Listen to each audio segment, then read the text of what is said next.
mar kale iyo isku soo noqod wanaagsan kusoo dhawow Zack Films fadlan haddii aad naga cusub tahay subscribe sar oo nagu soo biir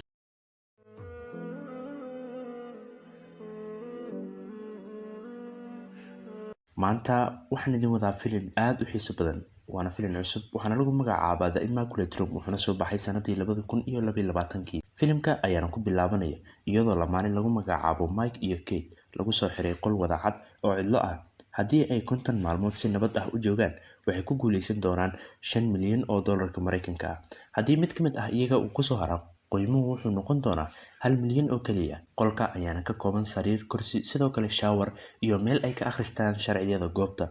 sidoo kale meel muraayad ah oo ay ka codsan doonaan cuntada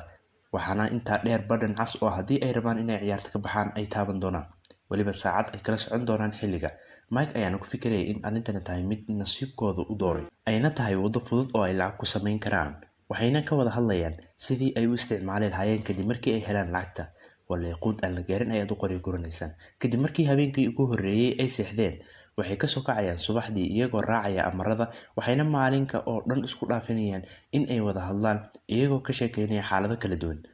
Kate ayaana sameynaysa xoogaa jimicsi ah halka Mike uu si dhow u fiirinaya saacada waxayna bilaabayaan inay ciyaaraan dance iyo waliba ciyaaro kale sidoo kalena ay qolka ku dhex ordaan si ay waqtiga isku dhaafiyaan kadib markii ay ka soo wareegatay isbuuciyo Mike ayaa ku caajisay wuxuuna bilaabayaa inuu gidaarka ku sawiro farshaxan halka Kate ay ka codsanayso inuu iyada sawiro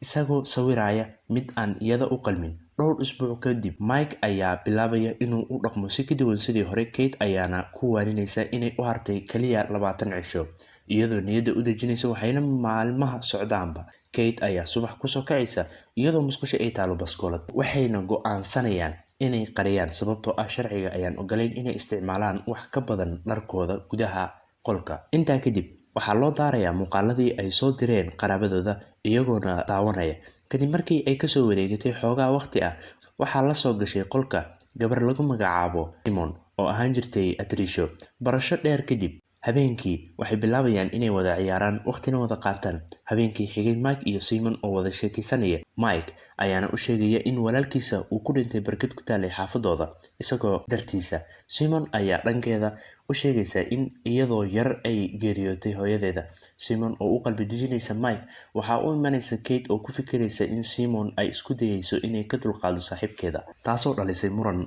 dhexdooda ah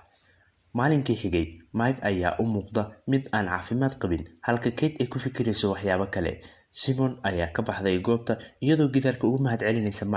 Mike ayaana bilaabaya inuu u sharaxo in aysan dhicin waxbo balse xanaaqa Kate ayaa ka sii daray wuxuuna sheegay in arintani ay tahay mid la mid ah baskoolada balse xanaaqa Kate ayaa ugu dambeyntii sababaya inay isaga kala tuurto wuxuuna madaxa ku dhufanayaa gidaarka dhaawiciisa ayaana ka sii daraya dhiig badan ayaana ka baxaya isagoo u baahday dhakhtar nasiib darro Kate ayaa xasuusinaysa in aanan la ogolayn balse Mike ayaa ka caroonaya in Kate ay u muuqato mid aanan dareemin dhaawiciisa wuxuuna go'aansanayaa inuu qolka iskaga baxo Kate ayaana soo baxaysa iyadoo baskooladii ku qabanaysa waxayna ku xukumaysaa inuusan bixin si kastaba Mike ayaa ku adkaysanaya inuu baxo isagoo riixaya badhanka wuxuuna ka baxayaa qolka halka Kate ay maalmo badan kaligeeda ku jirtay qolka si la mid ah Mike waxay go'aansanaysaa inay ka baxdo iyadoo kaliya ay u hartay 2 maalmood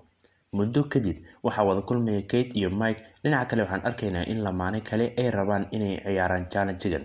haddii aan adiga ku weydiiyo ma ciyaari lahayd challenge-gan oo ma ku guuleysan lahayd $5 milyan oo dollar intaasi waxaa ka horeysa inaad leedahay lamaane ama